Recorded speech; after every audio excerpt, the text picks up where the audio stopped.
Ok, bueno, muchas gracias. Tengo el honor de tener la plática después de la hora de la comida. Todo el mundo va a estar muy dormidito y si digo una barbaridad no se van a dar cuenta, pero por el otro lado a lo mejor ni se acuerdan de lo que voy a hablar. Espectroscopía infrarroja de alta resolución de estratosferas de los planetas jovianos, un título muy largo, pero básicamente lo que estamos tratando de estudiar es la atmósfera de los planetas. En este caso, los planetas jovianos, Júpiter y Saturno, esperando que en algún futuro esto se pueda hacer también para planetas extrasolares, pero por lo pronto ahorita lo estamos haciendo con planetas de nuestro sistema solar. Este trabajo pues se hace con colaboración de muchos, principalmente del Centro Espacial Goddard, que fue donde hice postdoctorado ya hace algunos años. Entonces seguimos haciendo estas investigaciones. Espectroscopía infrarroja. ¿Dónde está el infrarrojo? Pues esto va a ser un poquito básico, pero sirve para los estudiantes, yo diría. Es la región del espectro más allá de rojo, pero aquí estamos hablando entre 5 micras y 25 micras aproximadamente. Hay una región de la atmósfera donde se transmite bastante la radiación del espacio. Entonces, yo me voy a concentrar aquí en estas dos regiones del espectro electromagnético, que son las que podemos accesar con mayor facilidad con este instrumento. Espectroscopía, pues obviamente todo el mundo estamos pues conscientes de los espectros de absorción del Sol, por ejemplo, como este. Pero estas son transiciones electrónicas. En el infrarrojo no tenemos transiciones electrónicas, tenemos transiciones de vibración de moléculas y de rotación de moléculas. Entonces son transiciones de menor energía que se representan, se observan mejor en el infrarrojo principalmente y forman así bandas muy bonitas que pues depende también de la temperatura, de las circunstancias a las que están las moléculas. Entonces esta es la espectroscopía de la que voy a hablar y generalmente hablamos de longitudes de onda. En el infrarrojo medio, como a veces lo llamamos, nosotros utilizamos, en lugar de longitud de onda, utilizamos este número de ondas, o wave number, que es simplemente 1 entre la longitud de onda. Te da un espaciamiento un poquito más como si fuera frecuencia, y representa mejor la energía de la transición. Entonces, por tradición, principalmente le echamos la culpa a los químicos, que ellos fueron los que empezaron con este desorden. Y estos son los espectros que generalmente observamos. Estos son espectros, digamos, clásicos de Voyager, del viajero, de Saturno, de Júpiter. Y podemos ver que hay muchas transiciones aquí de diferentes moléculas que son las que más encontramos en la atmósfera. Entonces, nosotros estamos tratando de ver con muy alta resolución cada una de estas transiciones y tratar de aprender qué es lo que está pasando en la atmósfera. Básicamente son dos parámetros que jugamos con la espectroscopía infrarroja. Uno es la temperatura, cómo cambia la temperatura con respecto a la altitud. En lugar de altitud hablamos presión de la atmósfera, porque como pues, no hay superficie sólida, entonces tenemos aquí las diferentes curvas, digamos, típicas de los planetas, Urano y Neptuno acá, Saturno y Júpiter. Aquí está la troposfera, entonces aquí la temperatura sube, pero conforme nos hundimos sube, conforme subimos baja y después hace un revés y llegamos después ya aquí a la atmósfera. Entonces, una de las cosas que queremos caracterizar principalmente es cómo cambia este perfil de temperatura, dependiendo de qué parte del planeta estamos observando, cómo cambia también con el tiempo. Y la otra variable con la que jugamos es la abundancia. ¿Qué tanto de esa molécula hay? Obviamente, entre más moléculas, mayor absorción o emisión va a haber, y también entre mayor temperatura, pues también va a haber una distribución diferente. Entonces, aquí me voy a concentrar en los hidrocarburos, porque son las especies menores que son más características y fáciles de observar. Más fáciles de observar en las atmósferas de Júpiter y Saturno. Nos sirven como forma de rastrear la dinámica de lo que está pasando en la atmósfera. Entonces, para sacar lo que está pasando en la atmósfera, los vientos, cómo sube, cómo baja, tenemos que conocer muy bien, número uno, la temperatura, y número dos, muy bien la abundancia. Entonces, la gráfica pasada era conocer muy bien la temperatura, que esto puede variar bastante, y después aquí la abundancia. Como verán, las especies más abundantes son el metano, los hidrocarburos más sencillos, pues va a haber una mayor cantidad, y después hay una fotoquímica muy compleja y nos lleva a unas especies un poco más estables como el acetileno y el etano y otras, etileno, etcétera, etcétera. Entonces hay muchas, pero en mucha menor cantidad. Entonces me voy a concentrar en estas que digamos son las más abundantes, las que más hemos estudiado y las que más nos dicen lo que está pasando en Júpiter y en Saturno. Para eso utilizamos un espectrógrafo llamado celeste. No sé de dónde viene el nombre, no tiene nada que ver con el cielo. Es criogénico, está enfriado con helio líquido y nitrógeno líquido. Operamos a temperaturas normalmente de 5 Kelvin. 10 Kelvin ya se satura el detector. Estamos en una parte del espectro donde la emisión térmica de todo lo que está entre el detector y el objeto en el cielo tiene una señal mucho mayor que el objeto que está emitiendo. Entonces por eso hay que enfriarlo. Y aquí hay algunas especificaciones, los ángulos que usamos, las longitudes de onda que cubrimos, poder de resolución variable, y tenemos filtros, detector, etcétera. Este instrumento fue hecho en el Centro Espacial Goddard hace unos 20 años en apoyo a las misiones espaciales como Viajero, Cassini también, el instrumento CIRS y otras naves espaciales que tienen instrumentos similares.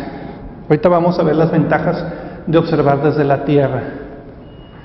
Hemos observado principalmente desde el telescopio infrarrojo en Mauna Kea, ahí al fondo, que no recomiendo a los fumadores que fumen a esa altura. Ahí está montado el instrumento sobre el telescopio, es una montura tipo Cassegrain. Por aquí es donde se alimentan los criogénicos. Lo malo de esta geometría es de que cuando el telescopio está apuntando hacia el norte del cenit, empieza a tirar líquidos. Pero bueno, afortunadamente los planetas están hacia el sur. Pero también observamos desde el telescopio solar McMurdo Pierce en Kitt Peak, en Arizona, que aunque es telescopio solar, también lo utilizamos durante las noches para observar planetas. Este además tiene la ventaja de que puedes observar el planeta cuando está en conjunción con el Sol. Aquí no tienen miedo de apuntarle al Sol con un telescopio. Aquí la disposición es un poco más benigna en el sentido de que la luz viene del techo, literalmente. Este es un cuarto que está debajo de la Tierra. Es un telescopio F50, algo así, es longitud focal enorme. Hay una imagen muy grande aquí del Sol, o generalmente del planeta. Pasamos por unas ópticas antes de entrar al telescopio y toda la mesa rota. Como pueden ver, el telescopio siempre está en posición vertical. No hay problemas de que se flexione y haya movimientos dentro del instrumento. Entonces, esto es más o menos la geometría de cómo pasamos el rayo de luz, los tanques de enfriamiento, y aquí es donde, pues básicamente están las rendijas para, pues, separar la luz. Los filtros están aquí, el detector está ahí en medio. Y también hemos utilizado el telescopio infrarrojo del Reino Unido, que a propósito ya van a cerrar, en Hawái. Y ahí también tenemos una posición vertical, aunque sea Cassegrain, aquí lo pusimos vertical, la instalación. Las ventajas es que tenemos una rendija de entrada muy larga. Podemos tener todo el planeta. Otros instrumentos similares, que nada más hay 3 o 4 en el mundo, tienen entradas muy pequeñitas y tienes que hacer un mapeo muy específico de regiones del planeta. Aquí podemos tener que de polo a polo entre la luz del planeta y caracterizar todas las latitudes, por ejemplo. También, en especial en el telescopio McMurdo, nos da mucho tiempo de observación, generalmente 10, 15 días de observación. Entonces podemos tomar tiempo y hacer proyectos que necesiten largo tiempo, que no nada más sean de 4 noches. Ya mencioné lo de la observación diurna y nos acaban de comprar un detector nuevo, más sensitivo, con menos ruido. Entonces, los proyectos, hay otros. También en el telescopio McMurdo hacemos mapas magnéticos de regiones solares, básicamente en el infrarrojo, campos magnéticos, las líneas de absorción y de emisión por el efecto Zeeman se abren y nos permiten medir el campo magnético, la intensidad del campo magnético, la dirección. Entonces, pero eso no voy a hablar hoy. Y también estrellas podemos hacer lo mismo, pero me voy a concentrar aquí en las atmósferas de Júpiter y Saturno. El método de observación también es muy particular, es muy complejo en el sentido de que como la mayor parte de la radiación que detectamos es del instrumento mismo, hay que cancelarla. Entonces hacemos que el telescopio, ya sea por un secundario que esté moviéndose, lo que llaman chopping secondary, que esté moviéndose, cambie de posición, aquí en posición A y posición B, aquí está la rendija de entrada, y hacemos una resta. Pero después tenemos que mover el telescopio y que la posición positiva ahora se vuelva a la negativa. Entonces hacer lo mismo y después hacer una resta de la resta. Y eso que garantiza que los 6 fotones que venían del espacio son los que se registran en lugar de los 10,000 millones que vienen del instrumento o de la atmósfera. Entonces es mucho tiempo de integración para poquitos fotones, pero sí se puede. ¿Y cuáles son las moléculas que observamos? Este es un pequeño catálogo de las más comunes. En particular el etano, el acetileno, el metano, el etileno, también hidrógeno molecular, hay una línea de transición cuadrupólica, el amoníaco en Saturno, y también últimamente nos hemos ido a objetos pues planetarios, pero un poquito más lejanos, que se ven casi como puntitos, que son la luna Titán y Neptuno. Entonces, aquí está en número de ondas la longitud de onda, y aquí está en micras para que vean más o menos dónde es donde estamos observando y qué tipo de transiciones son. Ahí no se ve muy bien, pero bueno, no se puede apagar un poquito la luz. Voy a seguir hablando, pero básicamente lo que aquí muestra es la observación y el modelo, aunque no se ve el modelo, lo voy a saltar. Pero lo que hacemos es un perfil de temperatura, modificarlo junto con la abundancia. Entonces utilizamos generalmente el metano, que es muy conocida la abundancia del metano. Abajo en la atmósfera es casi constante, pero conforme subimos en la atmósfera hay un proceso de fotólisis que lo desintegra y lo convierte en otras cosas, entonces disminuye. Esto es muy conocido y de aquí sacamos nosotros el perfil de temperatura. Entonces, por ejemplo, aquí está el perfil del viajero y cómo nosotros pues se modificó, y esta es la región de la atmósfera, la altura, digamos, donde son milibares, entonces aquí es una atmósfera más o menos, y aquí es donde se generan las líneas de emisión en este caso. Hacemos lo mismo, pero ahora con los hidrocarburos y buscando cuál es el perfil de abundancia dado este perfil de temperatura, y así conocemos cuál es la abundancia. Los estudios iniciales que se hacen son, pues digamos, generales. En Júpiter, por ejemplo, aquí tenemos algunos resultados de varios instrumentos y algunos modelos, y tratar de definir cuál de estos modelos fotoquímicos es el más adecuado, el que mejor describe la observación. Viendo diferentes emisiones, vemos diferentes alturas en la atmósfera, principalmente, y de ahí podemos sacar pues un perfil así medio pues no sé cómo le hagan los que hacen los modelos para de estos puntos sacar lo que está pasando aquí arriba, pero bueno, es bronca de ellos. Y también con Saturno lo hemos hecho, me voy a saltar aquí, es básicamente hacer lo mismo, son abundancias globales de estos hidrocarburos. Entonces esta siempre fue la primera etapa, digámoslo así. Esta es una cadena simplificada. En realidad la fotoquímica es mucho más compleja. Aquí nada más están los números, los elementos más abundantes. Entonces todo empieza aquí con el metano. La mayor parte eventualmente termina siendo etano acá.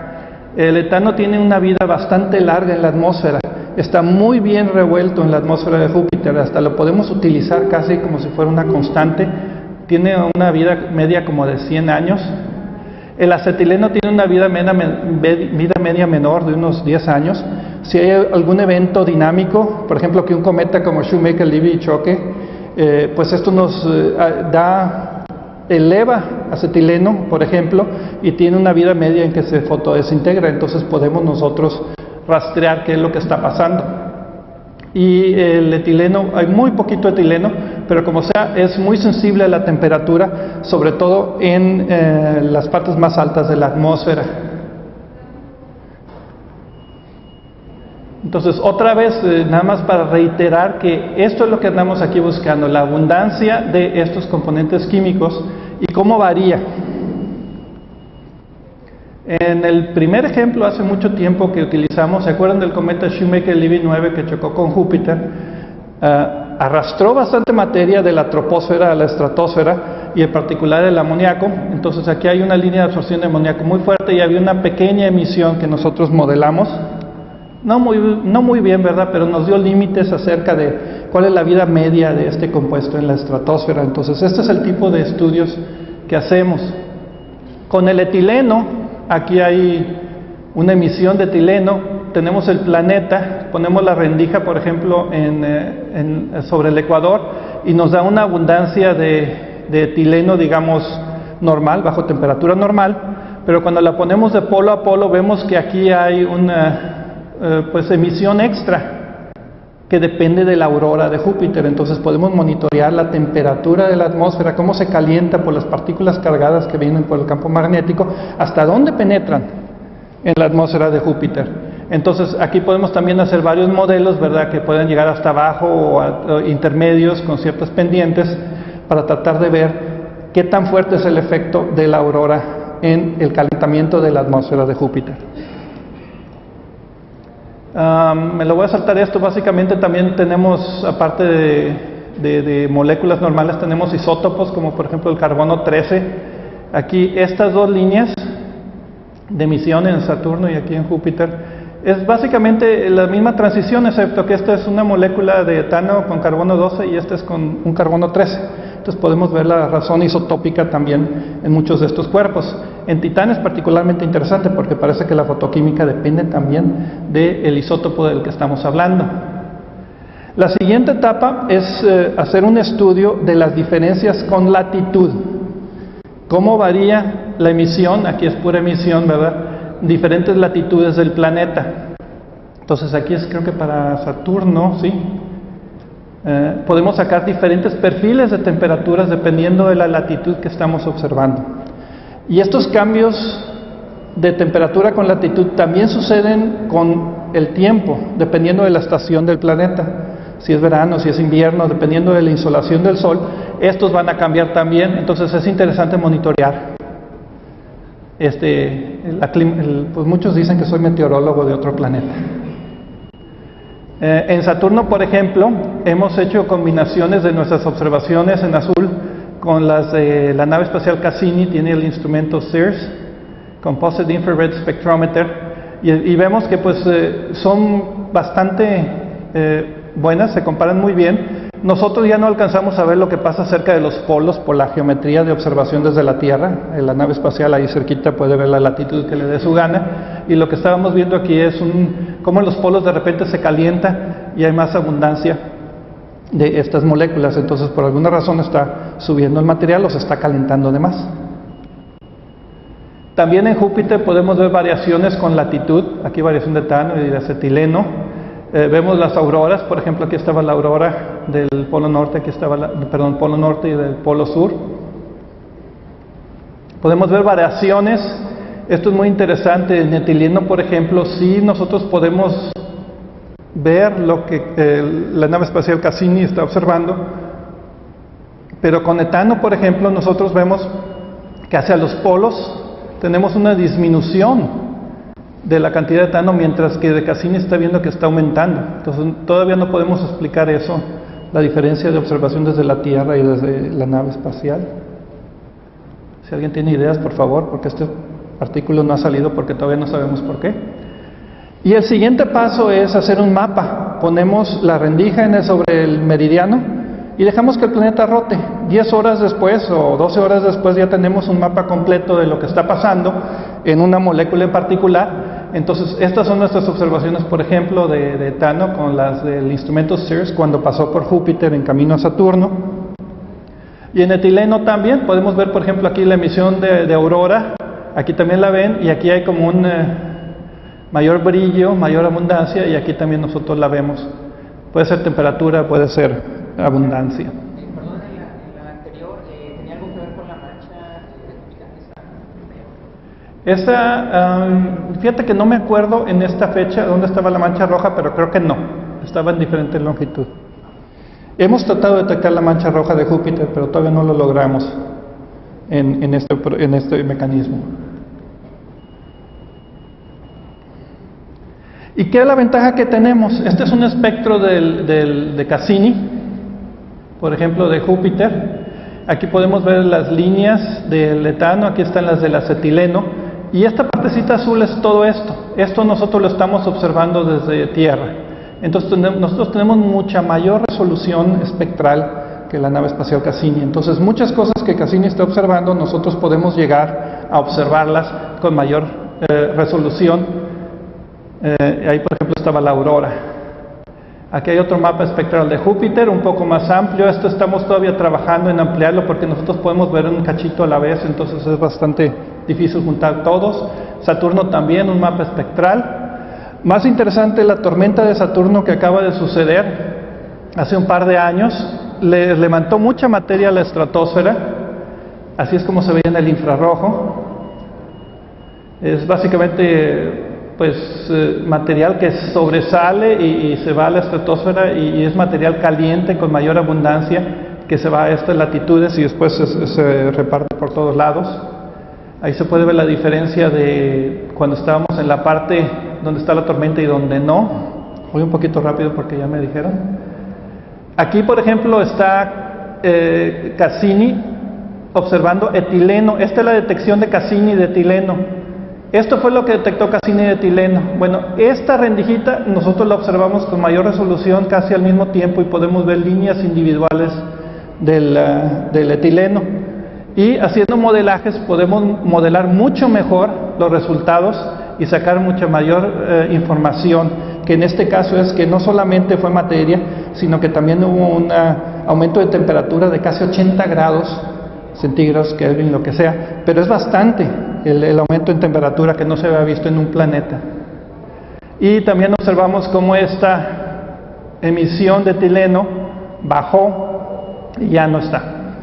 Entonces hemos visto la evolución de la tormenta. Y como decía, también hemos observado en Titán, en particular la razón de carbono 13 del etano ahí en Titán. Otra vez, esto es Cassini, esto es nosotros.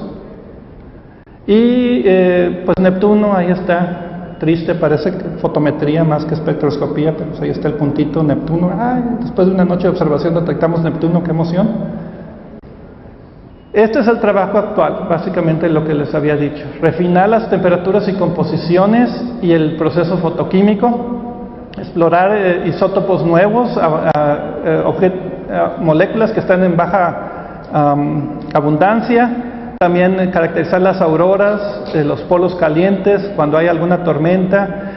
Ya llevamos casi 20 años de datos, entonces tenemos en Júpiter, por ejemplo, cómo ha cambiado la atmósfera en estos 20 años y podemos empezar a ver cambios estacionales que hay en ese planeta. Y comercial. Del Observatorio de la Universidad de Monterrey, aquí tengo un póster. Hay unos proyectos de investigación y como esto era sección de exoplanetas, pues tuve que mencionar algo de exoplanetas. Entonces hacemos fotometría de exoplanetas. Estos son los resultados de nuestros tránsitos. Diría que es uno típico, pero nadie me cree, ¿verdad? Es uno de los mejorcitos. De la Universidad de Monterrey en particular ya llevamos 258. El número 258 fue anoche. Tránsitos observados en varios filtros. Básicamente estoy tratando de hacer una colección en varios filtros para estudiar cómo es la curva de luz dependiendo de la longitud de onda y eventualmente tratar de ver si los ensombrecimientos hacia el limbo del planeta se pueden observar o no, si son verdaderos o no. Porque siempre esos números vienen de modelos y eso me hace un poquito nervioso. Ahí están los datos estadísticos de cuánto hemos observado. Y si quieren mayor información, pues tenemos este póster aquí al lado. Y también tengo proyectos de astronomía planetaria para niveles de licenciatura y maestría, para los que se sientan siempre atrás. Si tienen alguna duda, que pregunten allá. Y con esto Thank you very much.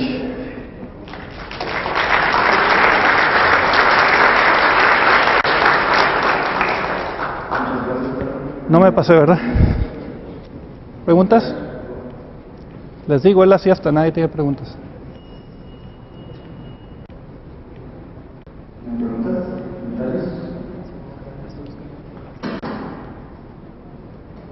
Sí, bueno, cuando comparas los datos de los satélites sobre las ondas espaciales que fueron in situ con las observaciones, si se parecen las curvas y hay pequeñas discrepancias. Las discrepancias, ¿cómo que se deberían? Discrepancias, una es porque no observamos exactamente a la misma hora y a veces no observamos exactamente la misma latitud y longitud. Entonces tratamos de hacerlo lo más cercano posible, pero por cuestiones de calendarización de la nave y de que pues, a veces observan cuando es de día para nosotros, pues no podemos. Entonces esas son las ligeras diferencias. Yo diría que también algunas diferencias son de modelaje. Modelar baja resolución no es lo mismo que modelar a muy alta resolución.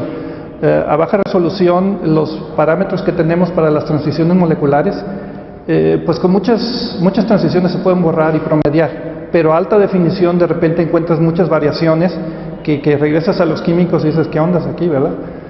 Entonces a veces esas son.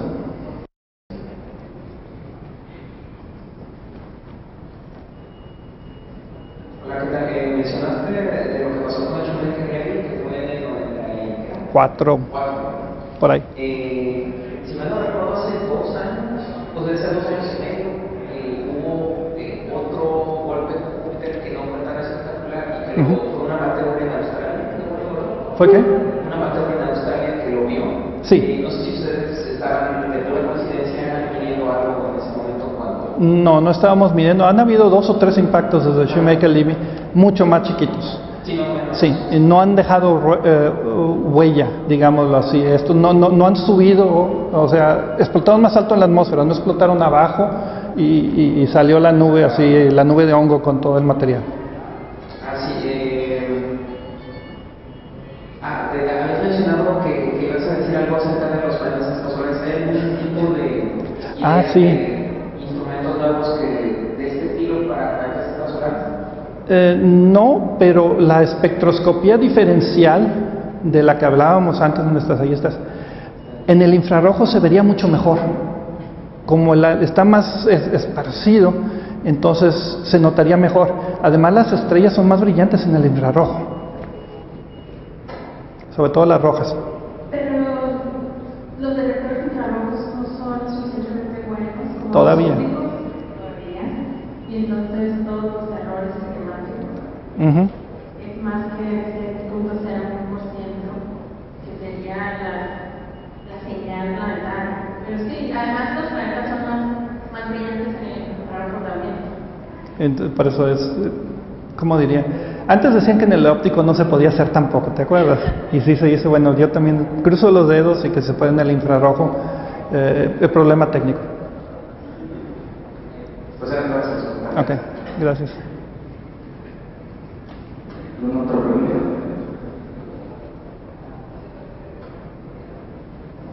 Me quedan dudas si en el caso de la tormenta de esta serpiente, creo que le llamaron, Sí. se observó alguna particularidad en la composición con respecto a lo que se observa normalmente. ¿De la composición? Sí, algo que era teórica. Bueno, una pregunta, sí. Nosotros vimos, nosotros estábamos sintonizados en el etileno porque es muy chismoso de lo que pasa en la altura más alta de que podemos medir. Entonces estamos enfocados en ese. Ya teníamos la experiencia con la aurora de Júpiter, entonces por eso lo intentamos. Entonces sí hay cambio de abundancia. Estamos tratando ahorita de refinar estas evoluciones y ver de dónde vino, o sea, qué nivel vino, hasta dónde llegó, vino la explosión, o bueno, la tormenta, de dónde se originó, y para ver la cantidad. Pero lo malo es que a la vez que hubo un cambio de abundancia, también hubo un cambio de temperatura. Y ahí tienes que jugar con los dos. Y aún jugando con los dos, necesitas mayor abundancia y mayor temperatura. Si es nada más abundancia, necesitas temperaturas de como 200 grados más, que no se puede. Si es de temperatura, pues entonces la abundancia sería enorme. Entonces por eso tenemos que jugar con los dos y necesitamos otras moléculas para saber, pero no vimos esas otras moléculas para tratar de ver la diferencia de abundancias, digámoslo así, que nos podría decir la composición de dónde viene. ¿Me expliqué o no? ¿Ok? ¿No? Bueno, sorry. Hay otra. Muy interesante. Yo más que una pregunta, un comentario. Creo que el infrarrojo cercano es precisamente el siguiente nicho que hay que explotar, porque a fin de cuentas el 70% de las estrellas que conocemos son estrellas tipo muy frías. Y creo que eso es relevante. Por otra parte, el contraste con el infrarrojo mejora y los detectores cada vez son mejores en el infrarrojo cercano. Sin embargo, diría que lógicamente todavía está por ver, desde el punto de vista, digamos, del resultado físico, cuál es la población de planetas alrededor de estas estrellas más grandes, ¿no? Potencialmente, con la habitabilidad que está más próxima a la estrella, por ser más fría, lógicamente, y eso ayuda con respecto al sesgo observacional que típicamente tenemos de buscar planetas de corto periodo. Bueno, esto como un comentario un poco para la audiencia en general, me imagino que muchos de vosotros ya lo sabéis, pero con costa nada. Entonces, para lucharla una pregunta muy puntual. ¿No crees que sería interesante hacer este tipo de estudios desde probablemente el lugar más seco, más adecuado, que sería la Antártida, o no crees que sea necesario? No, definitivamente, entre más alto, más seco. Mauna Kea es lo más alto que vamos porque el instrumento requiere mucho mantenimiento. La forma de alimentar el helio líquido y el nitrógeno líquido es manual, no es nada automático. Entonces necesito una presencia de 3-4 personas y es muy caro mandarlas hasta el Antártico.